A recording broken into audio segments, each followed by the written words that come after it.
Yeah, welcome to my channel Jeffet TV. Na hayo ni mazoezi kwa ajili ya miguu, mazoezi kwa ajili ya misuli ya miguu, mazoezi pia kwa ajili ya joint, mazoezi pia kwa wale ambao wanahitaji kuongeza misuli ya hips aka nyashi. Pambana na hayo mazoezi. Unafanya zako reps 10 mara 3 mara 2. Kila zoezi ambalo litakalotokea mbele yako unalifanya mara 2 mara 3. Mimi nimeweka tu mfano kwa yale mazoezi ambayo utakoyafanya ukiwa nyumbani. Pia nizidi kukumbusha kwamba unahitaji kuongeza hips, pambana sana na haya mazoezi, yatakusaidia sana.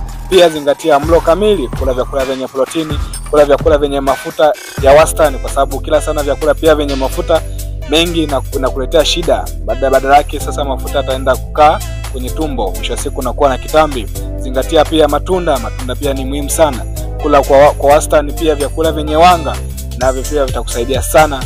Na kama unahitaji video nyingi za kutosha, basi nizidi kukumbusha kwamba nenda kwenye channel ya Jeffet TV, ka subscribe, ka share, ka like na comment ili uwe wa kwanza kila siku kupata video mpya. Thank you.